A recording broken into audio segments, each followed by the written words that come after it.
No matter what, people will commit to misunderstanding you. What's most important is your commitment to understanding yourself. Hello, you guys. My name is Nkirk Madani, known as NK, and welcome back to Misunderstood. Finding her again. Today, we are going to be talking about how to get your spark back. Essentially, how to fall back in love with your life. And this one really hits home for me because I've actually spent an entire year in the process of finding my spark again and remembering who I am, remembering what lights me up, and ultimately taking care of myself and pushing forward even when life has gotten pretty dark in the last year. When we think about getting our spark back, I want you to think about your spark.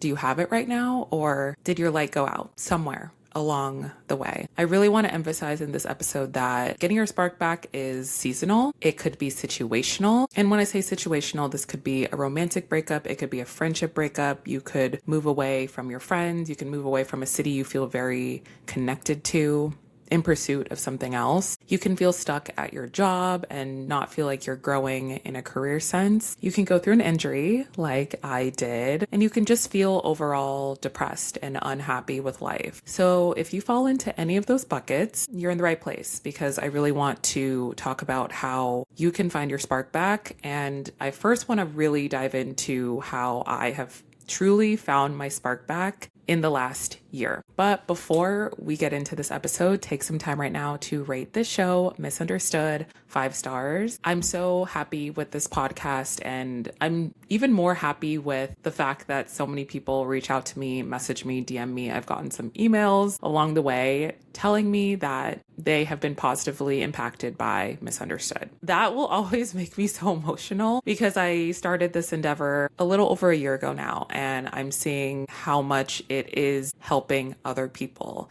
It started as something just for myself to use my voice, and here we are, and I'm so proud. So if you have not already, please take some time right now to rate this show, Misunderstood, 5 stars. It is a free and easy way to continue supporting this show. Of course, showing up every single week and listening is important as well, but actively supporting by leaving a rating. Also on Apple Podcasts, if you leave a written review, that helps other people learn about this podcast. It helps with the discovery of this podcast. So please take some time and leave a 5-star rating on Misunderstood. Thank you so much. All right, let's just dive into this topic, how to get your spark back. I think with every episode I ever share, I find it very important to tell you guys a little bit more about me, tell you guys a little bit more about where I started versus where I am now. But I always have a disclaimer. I never want it to sound like I have all the answers. I never want it to sound like I am perfect. I have been through a lot, just like so many people, but I have actively done things to improve my life. I've actively done things to pull myself out of a negative place, because I did not want to stay in that negative place. And here's the thing about being in a negative place. You can feel your feelings, and you should feel your feelings. I have said that before. You should feel your feelings. If you're sad, be sad. If you want to cry, cry. If you want to scream, scream. Do the things in the moment that will help you feel like you're letting out those emotions. It is very important to emote. I have never, ever encouraged bottling things up. I am a very emotional person, and I talk about that all the time. So I will never tell anybody to bottle their emotions up. Please emote. However, we need to pivot, and we need to get our spark back, and we need to feel better. And that is what I'm all about. That is what this podcast is all about. So let's set the scene. A year ago, literally a year ago, last June, I suffered an injury. I've talked about my injury story, but the timing of this episode is so coincidental, because it has been exactly a year since I got injured, and that injury rocked me to my core.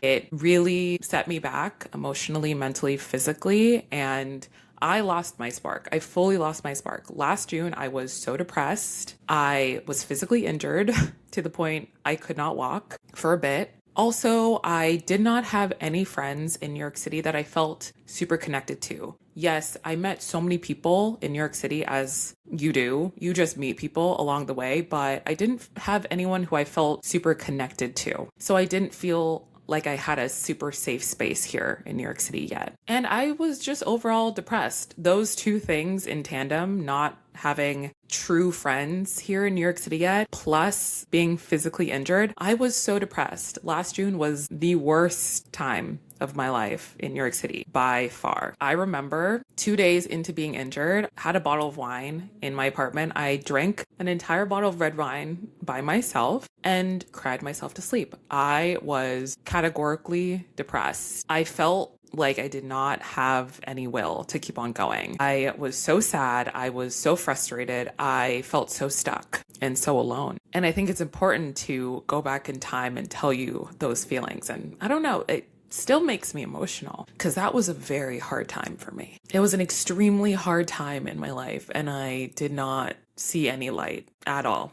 I didn't even think that I could get through it. So that was last June. And now we are exactly 1 year later. This June, I am truly the hottest, the healthiest, and the happiest I've ever been in my entire life. So this is spanning even past New York City. Just in my adult life, I am the happiest, hottest, healthiest version of myself. And you might be wondering, all right, well, how did you go from point A to point B? I want to tell you exactly how I got there. And I thought it would be really interesting to take you guys through a true timeline. I've never done that before, but I was actually just thinking about how I wanted to frame this episode this morning, mind you. Also, I'm going to peel back a little bit of the red tape for 1 second. I've mentioned this in past episodes where I like structure. I am just a very organized, structured type A person. We've been through this. So most of my episodes, I write down notes, pretty detailed notes, and then I just riff off of those notes for each episode. That's pretty much how I tailor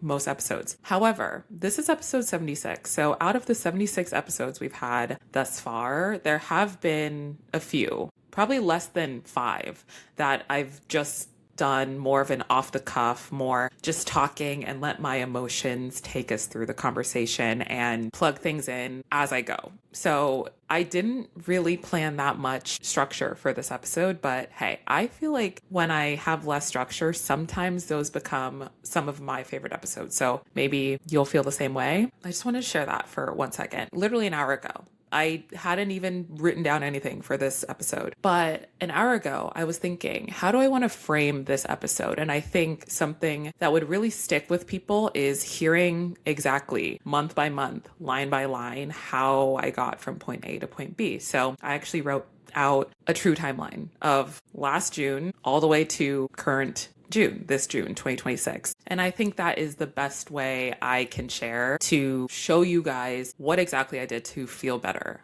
how exactly I took steps to get my spark back. At the end, I want to take you guys through the 7 items I thought of to help you get your spark back. Of course, this timeline will probably help somebody see how tangible it is to get their spark back. But at the end, I really, really wanted to give you guys true points to getting your spark back. All right, let's go back in time to June 2025. So I got injured June 16th, 2025. I will never forget the day. A week later, I decided to create a TikTok series called Getting Your Spark Back. And now it is a playlist on my TikTok, so it's public. Anyone can go see it. You can look back, see all the videos I did. Essentially, I needed a reprieve. I needed a way that I could pull myself out of this negative space that I was in. I had a knee brace on, I got a walking pad, and I started to just make silly little videos. And honestly, silly little videos help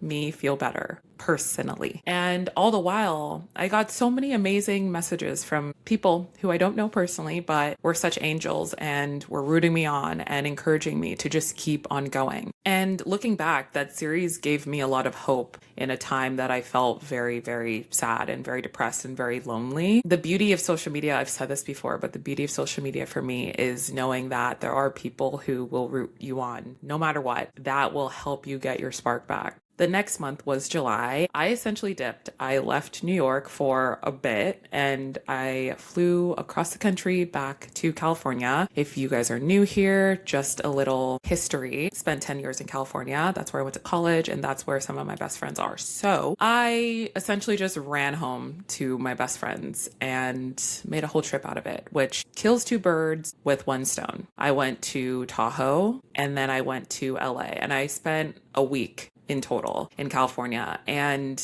just having a change of pace, a change of scenery, a time zone change, a change of lifestyle really, really helped me step out of the negativity that I was facing here in New York City and essentially also disassociate from what I was dealing with. Yes, I was still very much injured, but I was able to see my friends. I was able to go to dinners. I was able to dress up and look cute and feel hot again. When I had spent most of June literally on bed rest, I really leaned into the vacation mode. Looking back, that was one of the best trips I've had. The next month was August. I actually traveled quite a bit. At the tail end of July into August, I went to Ireland. I also did a solo trip to Maine at the end of July. I also did my summer in the Hamptons with a group of girls. Along with all of the travel I did in August, I started to actually make real friends here in New York City through my Misunderstood group chat. So again, if you're new, but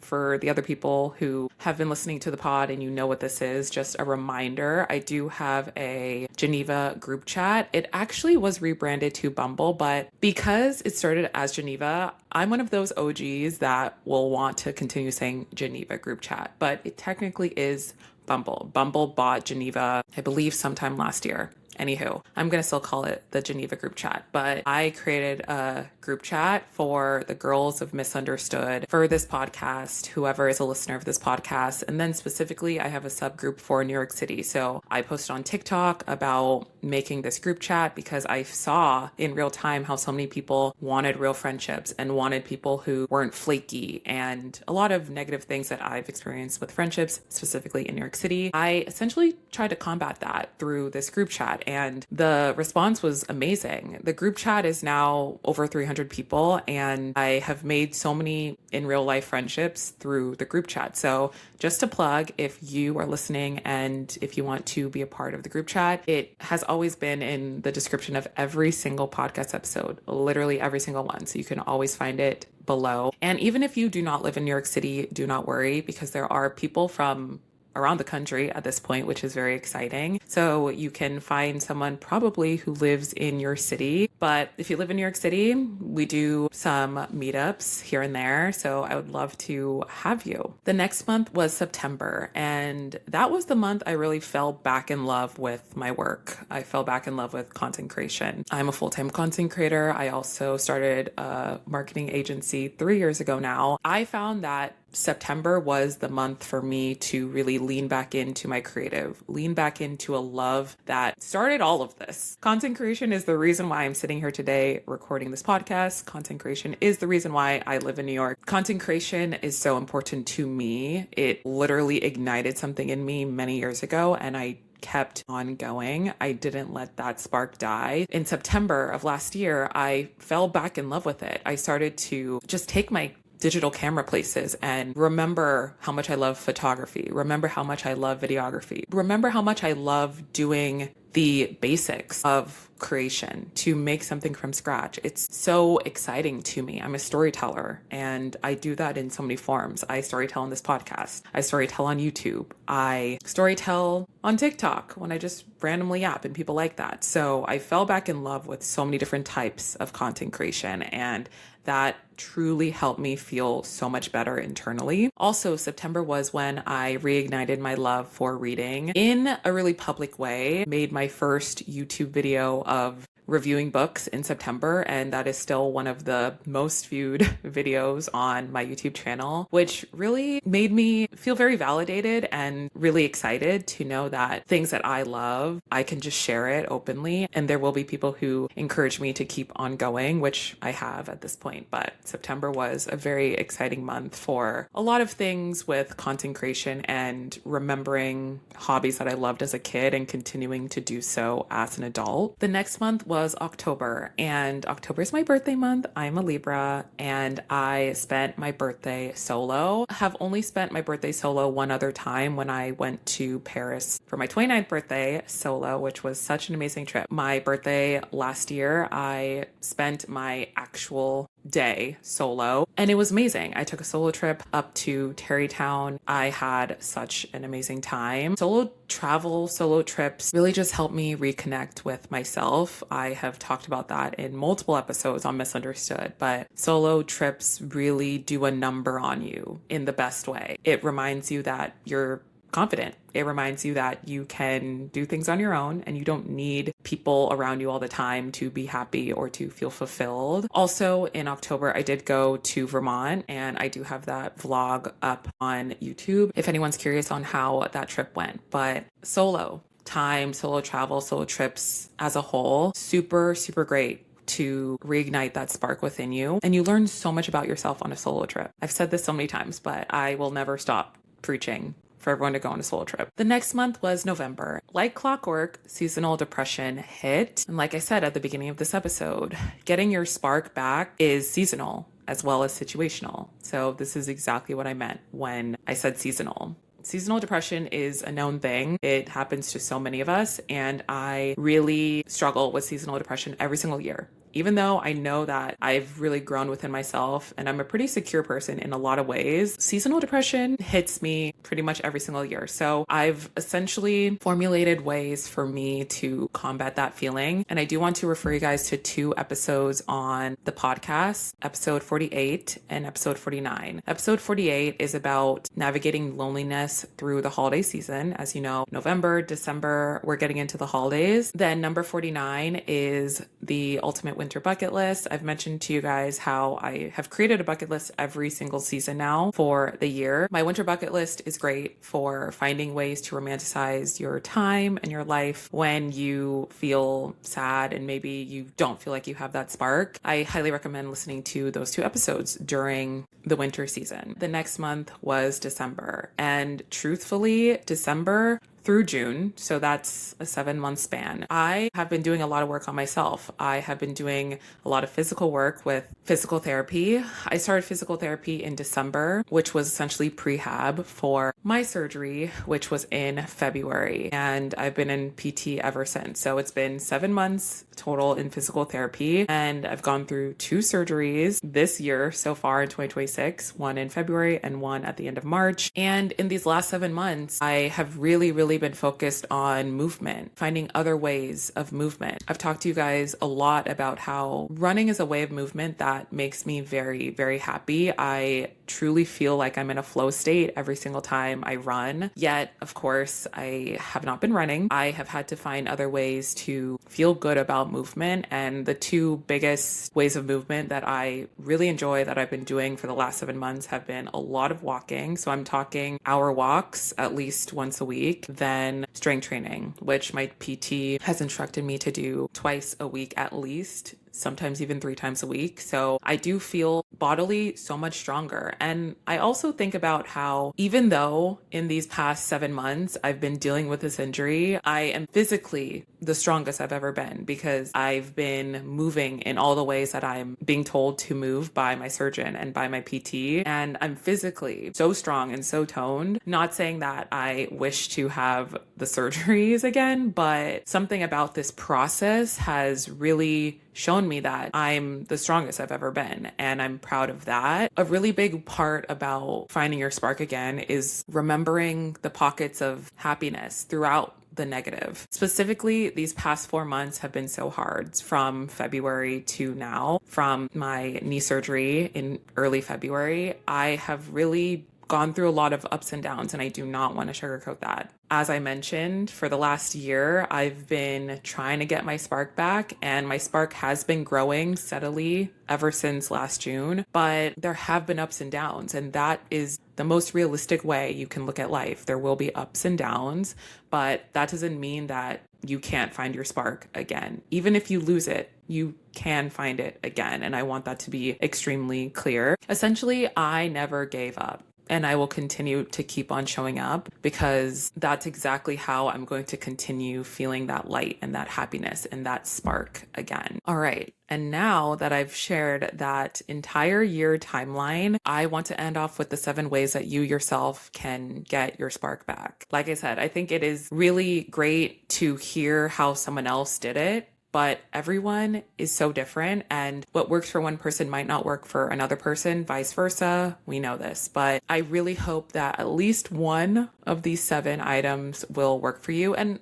honestly, I think I could promise that at least one of these 7 items will work for you to help get your spark back. These are not in any particular order, by the way. Number 1 is flirt with life. Flirting in general is so much fun. Whether you're flirting with a guy who you find attractive or you're just being very sweet and charming to literally anyone, which isn't necessarily flirting, but just being sweet and nice and caring and going out of your way to just be very bubbly and open. I think that is when life will surprise you in all the best ways. I just think having a really happy, positive outlook on life is the way to go, but also will enhance that spark within you. And I think that's when people can see that you're radiating positive energy. At least that's what people have told me. So I want to impart that to you as well. A little mini story of something that happened last week really did flirt with life. I flirted with life to the point of having a dance floor makeout with this guy who was super hot. But I have not had an experience like that in so long. And I just always think it's funny because 4 episodes ago, when I was telling you guys how I had a stint of not having any male attention, which is fine. There's nothing wrong with that, but just think it's really funny because right after that episode went live, I have had a lot of male attention in the last few weeks, and it's been fun to just flirt with life and flirt with people and remember I still got it. I never lost it. That's the thing. You never lost it. You just forgot who you were. So you have to go out and remember who you are. Number 2 is date yourself. This is going back to my love for solo dates and why you should do it as well. Doing new experiences, specifically solo, recharges you in a way. It tells your brain that you are confident. You can do things that seem a little uncomfortable. You can absolutely do it. This past week, I went to the Whitney Museum. Finally, I talked about this on my YouTube vlog. I haven't gone to that museum, and it's one of the major museums in New York City. I just haven't gone, which doesn't even make sense because I've lived here for 3 years, but I digress. I finally went to their free Friday night and I went solo, and I had such an amazing time. I was there for about 2.5 hours, and I just struck up conversation with a lot of people, and I also just leaned into the beautiful art, of course, and remembered that I can take myself out. I also had such a cute dress on. A lot of people gave me compliments, which was very sweet. And I just remembered that I can literally do anything I want. Free will, of course, exists. If I want to go to a museum on a Friday and wear a pretty yellow dress and be on my own, I can do it. All right? You can take yourself to a museum. You can take yourself out to dinner. You can go to a coffee shop and read a book or get a glass of wine, sit, people watch, do new experiences, do them often. It will remind you that you do have the spark and you really just have to relight the spark. That's really all it takes. Number 3 is get outside of your comfort zone. So for this one, I first thought about with your outfits and just with what you wear in general. I would say experiment with color, especially because we are in June right now. We are in summer, which is so exciting. Summer calls for bright colors. I think you should try colors that pop with your skin tone. Personally, I have been loving wearing yellow. I've been loving wearing orange, just very bright and summery, fun colors. And I think I mentioned this in a few podcast episodes back, but I find myself on a day-to-day, especially with work, I do a lot of admin stuff at home or indoors in general. So I'm not really dressing up that much, but when I dress up, I dress up. I love dressing up. I just don't do it as much as I want to, but I remind myself that every single time I dress up, I feel fantastic. And these past few weeks, I've been renting items with Rent the Runway, and they actually reached out to me and wanted to let me use their service. And I have to say, and they're not paying me to say this, but I really, really do like Rent the Runway. They have a lot of very elevated clothing, and I'm really into their dresses. Their dresses are so unique, and it's perfect for summer right now. So I just got a new shipment today. I'm gonna go grab that after I record, but I have just been loving trying on new fun dresses. Some are a little extravagant, but why not? It just reminds you that you can step into this persona that you want to be. You don't have to look drab if you don't want to. You can put on a hot dress. You can put on a colorful outfit, and you can walk out into the world and get compliments and just feel yourself. Number 4 is lean into the bubbly black girl. So I'm saying bubbly black girl because I actually saw a TikTok from this black girl talking about the concept of the bubbly black girl. And if you are not a black girl listening to this, I believe the theme of it can apply to anyone. Essentially, the bubbly black girl is me. It is anybody who presents very lively, very cutesy, happy, smiley, bubbly, and really enjoys all facets of life. Yet, society might not like the bubbly black girl because of her aura, but that's just who she is. Society likes to put people in boxes, which isn't great. You should never put anyone in a box because you don't know them personally. I will always stand by that. But the bubbly black girl is a very important archetype. She's a very important type of personality that needs to be leaned into. Everyone needs to lean into their own version of the bubbly black girl, because here's the misunderstanding. There's always a misunderstanding in every single podcast episode, but the misunderstanding of the bubbly black girl is that this is the type of person a lot of people want to dim their light, because people see how powerful these people are and they want to dim their light through any means necessary, by trying to tear them down, by trying to say that they talk weird or they look weird or they shouldn't be happy, this, that, and the other. It happens all the time. It's happened to me personally, so I can personally speak on this. But what I will say is the bubbly black girl, this archetype, is very important. She needs to keep on going. She should not and will not let people dim her light. And essentially, this person needs to continue to be who they are, take up space, be exactly their personality. Do not dim for anyone's benefit. Lean into all the things that you love. Lean into who you are, how you present, how you speak. It is all so true to you, and that is where your spark stems from. Number 5, make new friends. I believe as we grow up, as we really get into our late 20s, early 30s, 30s, 40s, however old you are, it doesn't really matter. But when we escape our younger years and we escape our high school, college years, it does become increasingly harder to make friends. Also, I do believe it's increasingly more important to have close friends in your life as you grow up, as you get older. So if you're in a position where you don't have those core friends, that's okay. I've always said this. You can find your people at any stage in life. It does not matter how old you are. You can find them at any stage of your life. So we are going to make new friends. I want you to make it a priority to try to make one new friend this summer. Why I'm not saying in a month is because really good organic friendships do take time. I would say 2 to 3 months to feel like someone is your actual friend. And I'm a very intentional person. I have a lot of casual friends, but now I have a good amount of true core friends, friends who have picked me up from the hospital, friends who I have cried in their apartments with, true friends. You can't do that with most people. All right. So I'm talking about true top tier friends. So we're in June. By the end of the summer, so let's say by the end of August, I really, really want you to prioritize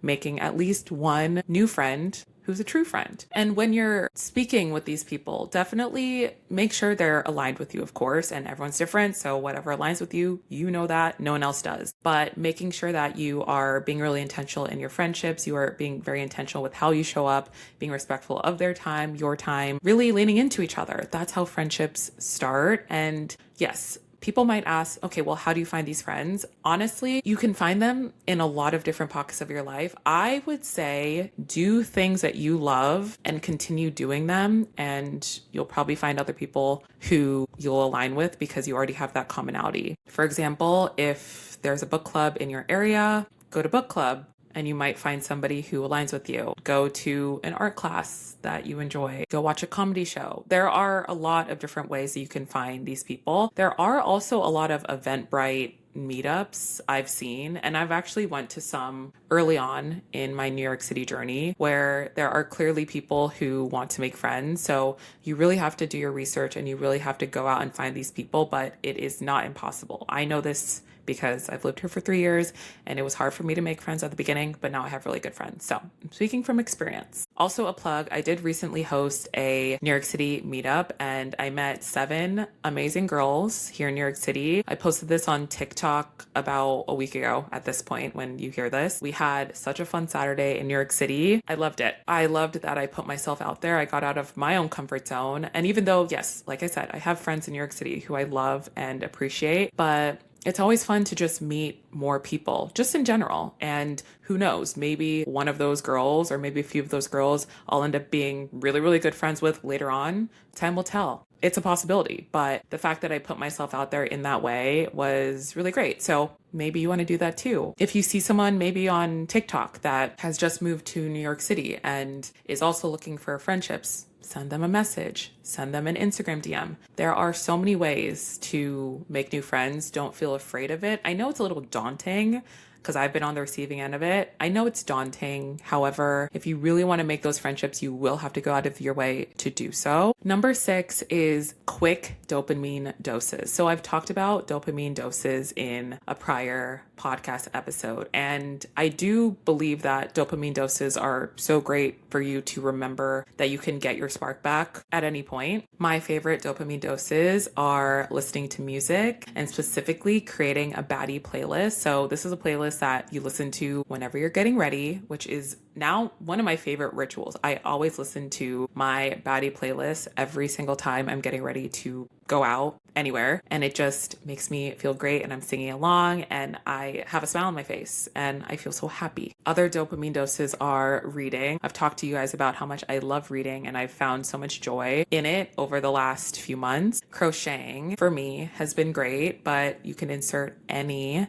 hands-on activity, of course. And then another hands-on activity I love so much is junk journaling, and I do that every single month, and it takes me about 2 hours to do it. It's just such a great way for me to connect with myself and also just reminisce on how my month was, because those also remind me that my life is fun. My life feels full. My life is exciting. Even when I feel like my spark has dimmed, I look back on all the things I've done and I can say for a fact that life's pretty good. I'm doing fun things. I'm getting out of my comfort zone. I'm hanging out with new people. Life is not so bad. And the last dopamine dose is nostalgic shows. So right now I'm rewatching One Tree Hill. I actually did not fully watch One Tree Hill all the way through when I watched it 10 years ago at this point. So I'm rewatching it. It's so nostalgic. It came out in 2003, so a very long time ago. Also, that show really hits. There's a lot of really important themes in that show that I really enjoy. And I'm on season 3 if anyone's curious, but it's been really nice to just sit and relax and unwind every single night and watch at least an episode of One Tree Hill. And number 7, the most important one, is the concept of down but never out. You've probably heard down but not out. That's a saying. That has been a saying for a long time, but I love saying down but never out because you are never out.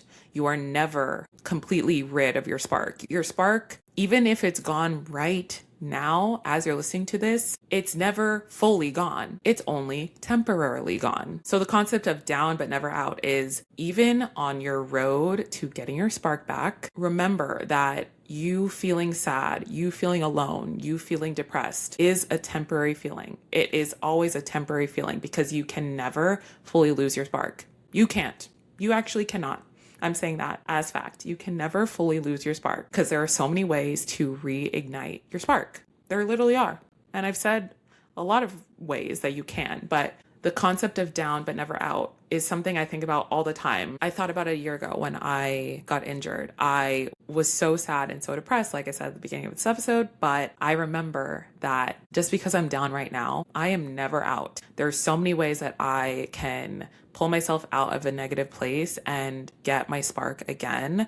And you as well will absolutely get your spark again. And with that, thank you so much for listening to another episode of Misunderstood. Remember to rate the show 5 stars on Apple and Spotify and follow wherever you're listening. Join our Geneva group chat. It is always linked in the description of every single podcast episode. Hang out with me on my other socials, TikTok, YouTube, Instagram, and Pinterest at nkmadani. And I will talk to you guys in my next one.